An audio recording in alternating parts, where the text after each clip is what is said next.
Sego Sego Cuego. It's Galano Dages the CPMP with Brantford. I just wanted to make a little baby mouse bag cradle board teachings. So just kind of diving right into the history. When the Europeans came and they were introducing us to their Western civilization, it was pretty shocking to them to see our moss bags and our cradle boards. They thought it was something that was harmful to our babies. They thought it hurt them because they seen how pretty tightly and snug they are in the moss bags and in the cradle boards, but actually it helps them being snug in a moss bag. You think about it, they have kind of that pressure on their stomachs, especially when they're fussy. Babies can be fussy for a number of things, some of them being gas and constipation. So what that helps is it actually helps relieve some of that, pressure off their stomachs, and it helps them. One of the things I always was taught about growing up, especially from the midwives and the knowledge keepers in my communities, was how being so nice and snug in a moss bag or receive a blanket kind of helps teach our babies self-discipline and to kind of self-soothe themselves, because when they're wrapped, the first thing they try to do is to wiggle out. They try to kick a leg out, they try to pull one of their arms out, and so we always will go back and tuck them in and make them nice and snug and secure. And so it teaches self-discipline in that sense, and it teaches them how to self-soothe themselves. For the longest time, it was kind of second nature to me, I think, because growing up, I always seen it. So I thought, it's just something I do with my kids. But, my daughter's in the phase where she likes throwing tantrums, and, sometimes she's just not happy. Things aren't going her way. And one of the things I found most effective with helping her soothe herself and helping her calm down is I wrap her in a blanket just like I would when she was a newborn. And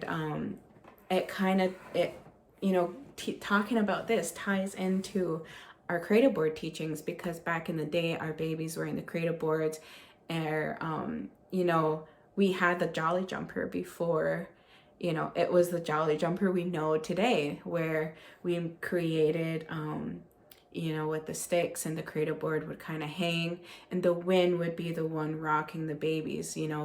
It's kind of the first things we do when we pick up a baby as we start to rock.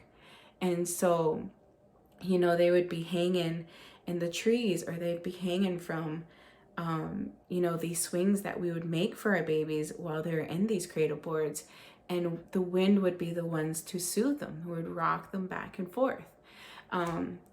Another thing that the Europeans thought was so odd, and they actually thought it was going to deform our babies because of, I'll show you the cradle board in a little bit and the story behind the one I have for my family, but because they thought that the baby was right against the wood backing, that it would deform their backs and their heads. But what it does is it actually gives our babies good posture, that good foundation posture. Nowadays, I myself included, and when you're typing on the computer all day, you're texting, you notice you're starting to kind of slump over. So the cradle board teaches them to have a nice, strong, foundational back posture. So, it really has its health benefits, which I think is just something so amazing. And, you think about it, back in the day, to create something like this, especially out of natural materials, you have the wood, you have the leather, even with moss bags now too, you can pick whichever material you would like, but you can always go back to a leather moss bag and leather string, and it just kind of wraps our babies in the comfort of materials that are sourced from our Mother Earth. So those are just some of the teachings that I learned regarding moss bags and why we, always have our babies wrapped up in the cradle boards. So now I'll get into more personal teachings. Uh, when you create things, especially for your family and for your kids, for your babies, I mean, it's there's always stories, there's always lessons, and there's always teachings into it. So I'll start with the cradle board because this was actually created when my son was getting ready to be born. So this is the cradle board that my son has made. You can see it's got the leather flaps that wrap around him. He's got the leather lacing. You can see he's kind of had the foot stand there where the bottom of his feet would go, and then he's got the handle. And then I'll show you the back was wood burned. I'll show you the full thing. So I'm Turtle Clan and my partner is Wolf. So it was actually such a beautiful story, actually. So I was getting close to giving birth to my son, and I really, really wanted a cradle board. And I'll admit that back on my reserve, cradle board makers were pretty scarce. It was pretty hard to find one. And I was at my grandmother's house at the time, and I was telling her I really wanted a cradle board, and she said, "Oh, go downstairs. I have a bunch of pieces of wood. You guys should be able to find one that you can kind of sand into and make your own." So me and my partner, we went downstairs, we looked all over her basement, and my grandmother was she kept everything you can imagine. The woman never threw out anything. If you needed something, her place was you stopped there first to see if she had it.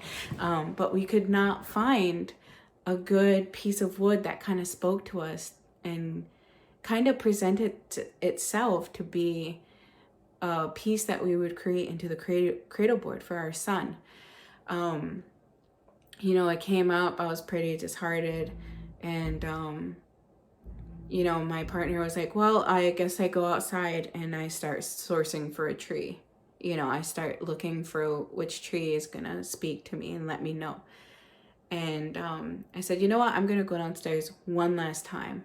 So I go downstairs to her basement, and right at the end of the stairs is the back piece. It was like laying there clear as day. It wasn't there before, and it was just something that spoke to me, and it said, "You know what, here it is. This is it." And so then the next part was looking for someone who would create a cradle board for us, who would be able to make it into a cradle board for us, or at least teach us how. And my Uncle Joe, he is an amazing wood carver. He just amazing. He's an amazing artist. He's an amazing artist, photographer, most genuine person you will ever meet, nicest guy. He's like, "You know what, I made a few of them, why don't I try?" And he created this beautiful piece. Like, he did the wood burning, he stained it for us, and he even created the front here. And his only thing for payment, he always was big on, anything I do for family, anything I do regarding our culture, and kind of revitalizing and bringing back the old ways, the old teachings, I would never charge anyone for it. And he just said, use it as much as you can, make it normal again to be out and about, and you see women, you see fathers carrying their babies in cradle boards. So I really, really try to keep that tradition going. My kids are older now. Sadly, they don't fit in here anymore, but this will always be kept in our family for future babies and future grandbabies. This is one piece I will never ever part with, and it's just so special to me. So that's a little bit about the cradle board. And so now going to the moss bag, which was something that I created, kind of my, I wouldn't say side business, but just a hobby of mine, as I love to bead, I love to sew. You know, I created a video, I think back in the summer, where I talked about my grandmother, and she's the one who taught me how to bead and how to sew and how to work with leather. So when I was pregnant with my daughter, unfortunately, my grandmother wasn't here. She made her journey back to the sky world, and that was one thing I wish she would have taught me. And I just remember like asking, and I would speak to her, and I would just say, you know, I really want a moss bag. I want to create it myself, and I really wish you were here to show me. And it was just, you know, it was just the weirdest thing. I just had the idea, and it was just like someone was guiding me through it all. I didn't have a pattern, I didn't have a template. I do now. So if there's any pregnant women, pregnant istas, pregnant mamas that would love to learn how to make a moss bag for their own baby, reach out to me. Reach out to us. We have programs here that can teach you and help you do that. And so I created a template that's easy to follow and easy to make for your own. So this is the moss bag that I created for my daughter before she was born. I added just these little cute little pearls at the top. This is leather that I used. I have leather lacing, and then these beautiful beaded leaves. And then I wanted something that was nice and warm. My daughter was born in the winter, but I wanted something that would be able to be used for, you know, a girl and a boy. So this was just something, a weekend project that I created.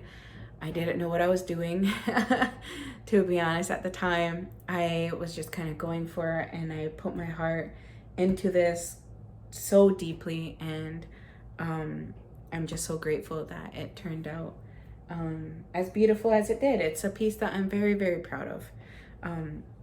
Especially it's a piece that kept my babies warm in the winter, and I also used it during the summer. So yeah, so that's just some of the teachings around, you know, the moss bags and the cradle boards. We do a more in-depth teaching in my program, Transitioning into Motherhood, which is every Monday at 11 a.m. on Zoom. So if there's anyone else that would like to join us and on teachings on the moss bags, the cradle boards, we also talk about how to prep our bodies, you know, how they would prep their bodies traditionally for birth and delivery, and also how to recover postpartum, because that is something that is so near and dear to me in teaching and bringing those teachings back. So I hope you guys enjoyed this video. If you have any questions, please reach out to us. We're here for you. We're here to support you. We're here to help you. So I hope you guys enjoyed this, and I hope you guys have a beautiful day. Yawa.